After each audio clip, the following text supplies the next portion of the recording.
तो अगर इक्विटी की पर्टिकुलर बात करते तो क्या रियलिस्टिक टाइम फ्रेम होता है जज करने के लिए कि जो मैं स्ट्रेटजी चला रहा हूँ वो निफ्टी के अगेंस्ट सही परफॉर्म कर रही है? निफ्टी का एक रोलिंग रिटर्न होता है। मैं थोड़ा सा रोलिंग रिटर्न अगर आप देखोगे तो जैसे मैंने आपको बोला कि निफ्टी का CAGR रिटर्न इज 12-13%।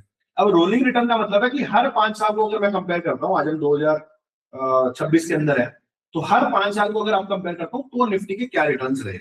तो अगर आप देखोगे तो हर 5 साल में निफ्टी लगभग लगभग डबल हो जाती है। लगभग, मैं एग्जैक्ट नहीं बोल रहा, लगभग डबल हो जाती है। पांच, मतलब अगर आप देखोगे तो रूल ऑफ 72 होता है, तो 72 को अगर आप 12 से डिवाइड करोगे तो 6 ईयर्स आता है। 6 ईयर्स में 5.5-6 साल में निफ्टी डबल हो जाती है।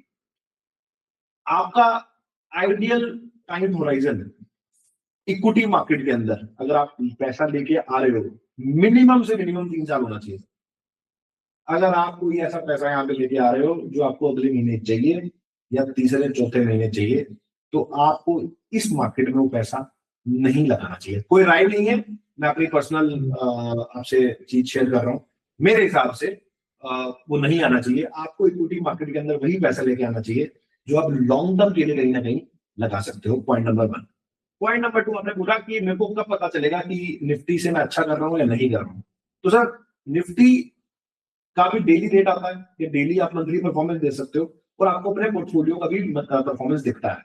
हम क्या करते हैं, कैसा, हम अपने पोर्टफोलियो को मंथली बेसिस पे, अगर आप स्मॉल केस में भी जाओगे वहां तो डेली ही अपडेट हो जाता है, तो हम वहां पर उसकी डेली चार्ट देखते हैं कि बेसिकली निफ्टी आज क्या परफॉर्म किया।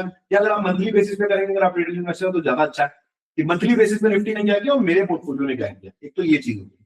दूसरा, हम क्या देखते हैं कि बैक टेस्ट में कि किस तरीके के रिटर्न्स आते हैं। ऐसा तो नहीं कि बैक टेस्ट में अभी कोई ऐसा मंथ आया है मेरे पोर्टफोलियो में जो बैक टेस्ट में कभी आया ही नहीं है या ऐसा कभी हुआ ही नहीं है। हमारी कोर थीसिस पूरी इस क्वांट फॉर्म की, या बेसिकली अगर आप देखोगे डेटाबेस स्ट्रेटजी की, यही होती है कि जो पास्ट में हुआ है, there is a very high likely chance कि फ्यूचर के अंदर भी वैसा वैसा होगा। तो आप अपने निफ्टी को कंपेयर करें अपने बैक टेस्ट के अंदर जिस तरीके की चीजें हुई हैं उनको उससे देखते रहें। On A minimum horizon of 3+ years के लिए आप ये देखेंगे, क्योंकि अगर आप देखें तो परफेक्ट एग्जांपल अभी का ही है कि 18 महीने से निफ्टी फ्लैट है। तो आप क्या सोच रहे हैं, आपके पोर्टफोलियो में रिटर्न मिल जाएगा? हो सकता है, मैं ऐसा नहीं कह रहा नहीं हो सकता, लेकिन इतना आउट परफॉर्मेंस नहीं आएगा कि आ सकता है निफ्टी फ्लैट हो तो हो सकता है 5-7-10% ऊपर होगा, इतना ही होगा। ऐसा नहीं होगा कि आपका 50% का कोई साल हो गया। अब अनलेस और अनटिल किसी ने लेगी 2 स्टॉक रखे हो वो चल गया हो तो बात है, मैं उसको वो नहीं बोलूंगा।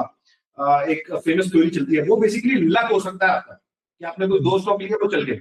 वो इन्वेस्टिंग नहीं है। वो आपको, मैंने तो नहीं देखा कोई ऐसा जो, तो मतलब आपने कुछ लिया और वो चल गया।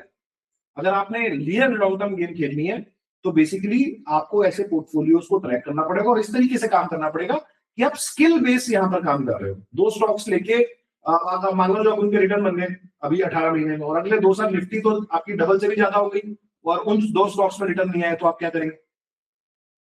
तो आपको इस तरीके से सोचना है कि अल्टीमेटली मेरी निफ्टी से परफॉर्मेंस बेटर और एटलीस्ट मेरे हिसाब से इक्विटी में तो 3 साल से कम तो आपको हक ही नहीं है कोई नहीं इस मार्केट में आने का, अगर आपके पास 3 साल से कम का पैसा है। ठीक बात है। अच्छा केशव जी, एक क्वेश्चन ऐसा कि कोई रेड फ्लैग वाली कंपनी है, कोई प्रमोटर्स आप देखते हैं, ये आपका अप्रोच पूरी तरीके से टेक्निकल ही है? क्या आप ऐसे देखते हैं कि मान लो ये कोई कंपनी है जिसका 200 DMA के ऊपर भी चल रहा है, मोमेंटम का भी अच्छा है, लेकिन आप फिर भी वो कंपनी नहीं लेते? क्या ऐसा भी कोई कंस्ट्रेंट है या कोई रेड फ्लैग आप देखते हैं, या फिर आप पूरा सिस्टम पे रिलाई करते हैं और उसी तरीके से काम करते हैं? तो सर इसके अंदर जैसे आपने प्रमोटर वाली बात बोली, मैं आपको इसमें एक अच्छा एग्जांपल भी दूंगा।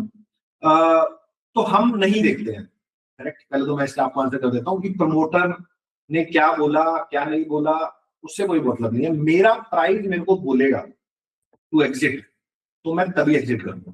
Point number 1। Point number 2, sir पैसे प्रमोटर के कहने ना कहने से नहीं बनेंगे, आपके पैसे बनेंगे प्राइस के मूवमेंट पे। अगर एक कंपनी का प्रमोटर मान लीजिए बहुत बेकार है, आपको नहीं अच्छा लगता, लेकिन उस कंपनी का स्टॉक 100 रुपए से 500 हो गया, तो हो सकता है होगा खराब, आपको नहीं लगता है, या आपका पर्सनल व्यू होगा, लेकिन सर आपके पैसे नहीं बने ना।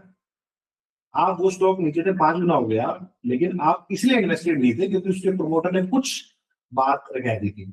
तो हम एज अ फर्म लेवल पे ऐसा कोई भी काम नहीं करते जो क्वांटिफाइबल नहीं है।